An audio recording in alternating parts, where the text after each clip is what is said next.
હશ, થાકી જવાયો બાપા.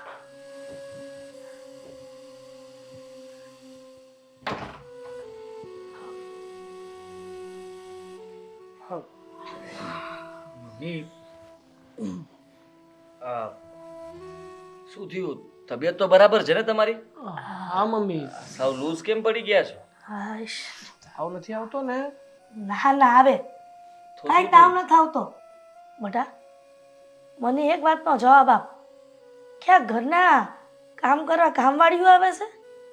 નહીં. ના ના, કેમ? અરર માં, આમ તો જો, આ ફળિયું, આ રસોડું, પછી આ બહારના દાદરા કેવા ગંધારા ભર્યા હતા. રૂમ. આ રૂમ બધું આમ મેં બધુંય સાફ કર્યું. આવીને ત્યાંની મંડાણી હતી. હાવ થાકી ગઈ છું બટા. તમે કર્યું બધું સાફ, આખું ઘર? પણ તમે શું કામ કર્યું ઘર સાફ? હા, તમારી બે વહુઓ તો છે જ ને, એને ના કહે? બટા, હું જ કરું ને. આ મેં મીરાને કીધું કે ફળિયા વાળી લે, તો મીરા પાસે અંકિતા પાસે જઈને કહીશ કે બાએ એમ કીધું છે કે ફળિયા વાળવાનું. અંકિતાને કીધું કે દાદરા વાળી લે, રસોડું સાફ કરી નાખ, તો એ મીરાને કહે છે. આ દેરાણી જેઠાણી અંદરો અંદર એકબીજાને કામ ચિંતા કરે છે. હવે આની કરતાં મેં વિચાર્યું કે એકબીજુને કામ ચીંધે ને એને કરતાં હું જ કરી નાખું. આ હૈયા બાળવા કરતાં હાથ બાળવા હારા. એ વાત સાચી તમારી. હા, તમે કામ ચીંધ્યું હશે પણ છતાંય એ લોકો કામ તો કરવા માંગતા જ નહીં હોય. સાચું ને? હા બટા, એવું જ મને લાગ્યું. નહીં, અમને એમ હતું કે તમે આવશો એટલે ઘરમાં બધું બરાબર થઈ જશે, પણ સાગર એવું તો કંઈ ન થયું. એ તો વાત છે. મને તો એવું હતું કે મમ્મી ઘરમાં આવ્યા ને એટલે આપણે મિયાવની મીંદડીમાંથી આમ વાઘ બની ગયા. હા, હવે તો ઘરનું કોઈ કામ કરવું જ નહીં પડે અને બધા જ કામ આપણી પત્નીઓ જ કરશે ને સીધી દોર થઈ જશે. એની બદલે તો મમ્મીને જ કામવાળા કરી દીધા. એટલે મારી ગેરહાજરીમાં હોતી ને બે જણી હું કામ નથી કરતી, એકબીજુને ચિંતા જ કરે છે. અમારે કરવું પડે છે. આદિ, આ હું કહેશો તું? સાચું જ કહે છે ભાઈ. હા, તમે નહોતા ને ત્યારે પણ અમારે જ ઘરના કામ કરવા પડતા. આખો દિવસ ઓફિસના કામ કરીએ ને સાંજે ઘરે આવીએ ને પછી આ ઘરના બધા જ કામ આમને આમ પડ્યા હોય છે અને બધા કામ અમે બંને ભાઈઓ મળીને કરીએ છીએ. બટા, થાકી ગયા છીએ આ લોકોથી, કંટાળી ગયા છીએ. ક્યાં છે એ લોકો? એની રૂમમાં આરામ કરતી હશે. પણ બટા, આ શહેરમાં બધાના ઘરમાં આવું જ હોય છે. ભાઈડા કામ બહારનાય કરે અને ઘરનાય કચરા પોતા કરે અને બાયડીઓ આરામ જ કરતી હશે બધે. કેમ ખબર? હા, તમે તો અહીંયા રહેતા નથી, પણ અમારી હાલત તો આવી જ છે.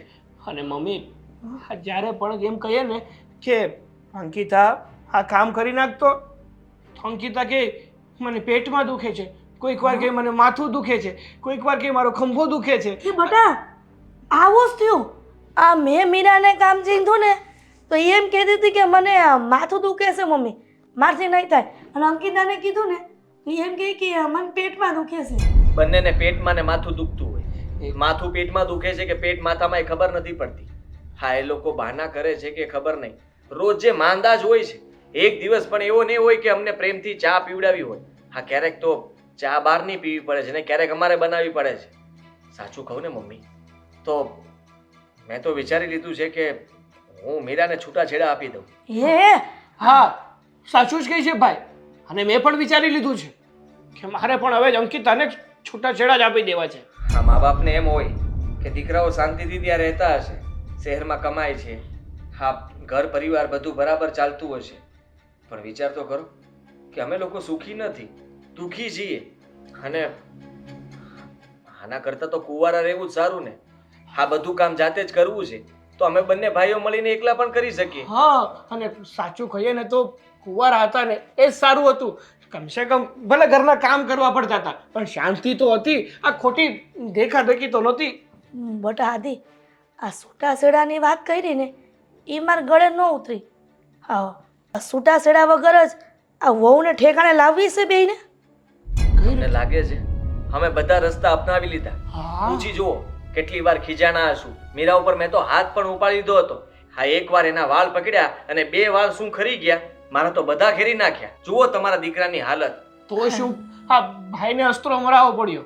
બધા ટ્રીમ કરાવ્યા પડ્યા. હવે આ બધી લપ મૂકો ને, મારી વાત સાંભળશો કઈ? શું? આ બે દેરાણી જેઠાણી એવું નથી લાગતું કે એવું મને સમજતી હશે કે હું મારા હાહુ અને આ બે ભાઈઓ કરતા હોશિયાર છું? સમજે છે નહીં, એવું જ એને છે. અને આ ઘરમાંથી જવાનું નામ પણ નથી લેતી. પિયર જવાનું કહે ને તો હું તો મીરાને ચોખ્ખું કહી દઉં છું, આ ઉપર પણ ના જાય નહીં, ખાલી ધમકીઓ આપે. બટા આદિ, આ ભલે તારી માં ગામડાની રહી, પણ જો મારી વાત માનશો ને તો કાલ સવારે ઉઠીને ફટાફટ બે જણિયું કામ કરવા માંડશે. કેવી રીતે? હા, એવી તો કેવી વાત છે તમારી પાસે કે એ વાત તમે કરો અને બંને કામ કરવા લાગે? બટા આ છે ને હાહુ છે, અને હાહુની હોશિયારી આ વહુની હોશિયારી સામે ન હાલે. કાંઈ સમજાયું નહીં. તમને નહીં સમજાય. આ હું જે કરું છું ને એ તમે જોયા કરશો. આમ જો ઊભી પૂછડિયા કામ કરશે, તમે એક કામ ચીનશો ને તો 10 કામ કરીને આવશે. હવે તમારી માનો કમાલ જોવો કે આ અંકિતા અને મીરા આ કેવી ફટાફટ કામ કરે છે. પછી જોઉં છું કે સાસુની હોશિયારી કામ આવી કે બંને દેરાણી જેઠાણી. સારું, જો મમ્મી, તમારે જે કરવું હોય ને એ કરો. શામ દામ દંડ ભેદ ગમે એ ઉપાય કરવો હોય કરો, પણ જો થઈ શકે ને તો આ અંકિતાને અને મારા ભાભી બંનેને સીધી જોર જેવી કરો. હવે તે તમે છે ને બે ભાઈઓ ચિંતા મૂકો અને રૂમમાં જઈને આરામ કરો. હું છે ને મારી હોશિયારી અત્યારે વાપરું છું ને, હું બધું જ જો ખરી થામ કરતે ઘરમાં તમારા. હાલો ભાઈ, મા પર વિશ્વાસ છે ને પાછો? પૂરેપૂરો. જાઓ તમે તમારે મોજ કરો.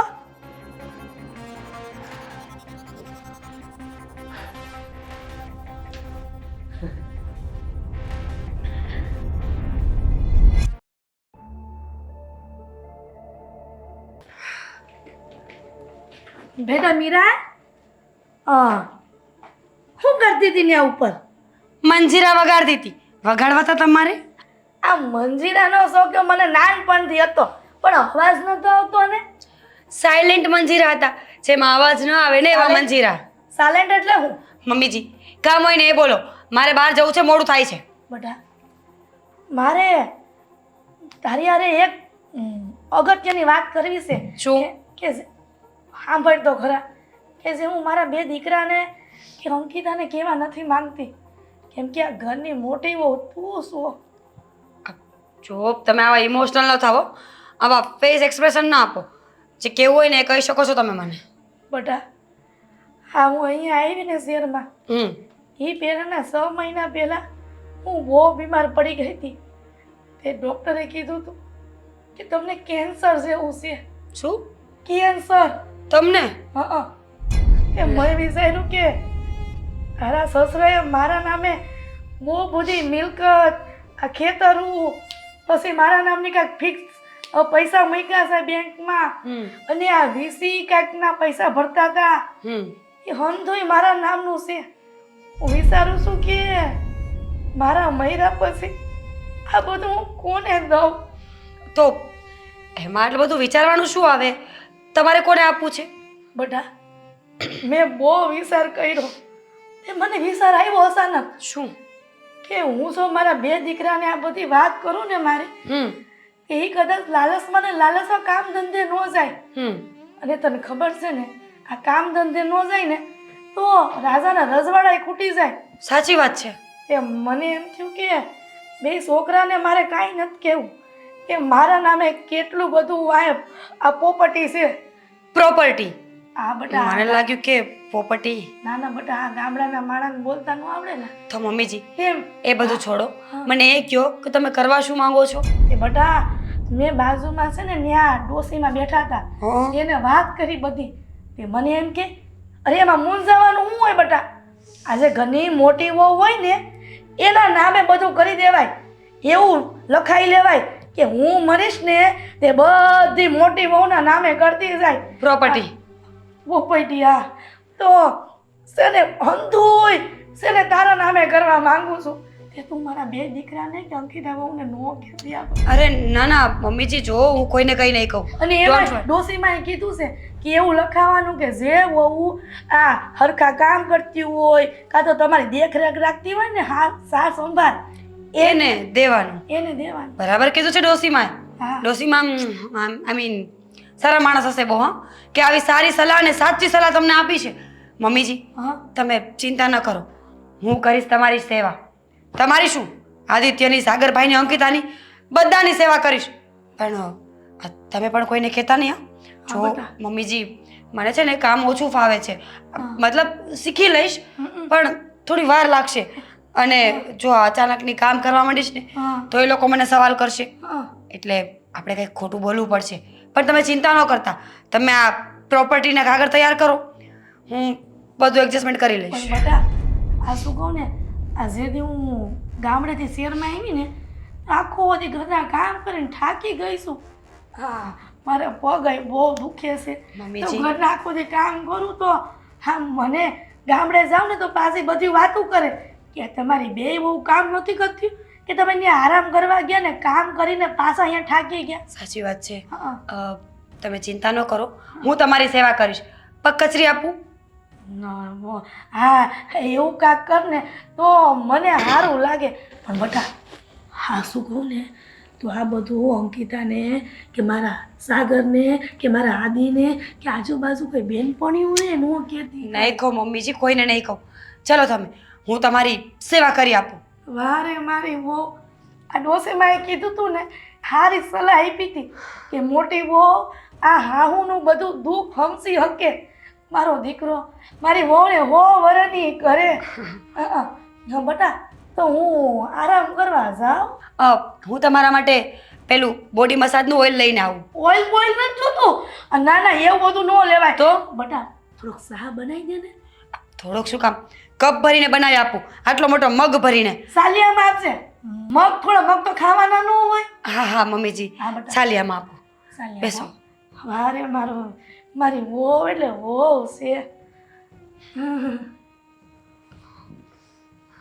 ડોશી, ખરેખર જો તું આ મિલકત આપવાની હોય ને તો મારે સેવા તો કરવી જ પડશે. પણ આ કોઈને ખબર ન પડે ને તો સારું.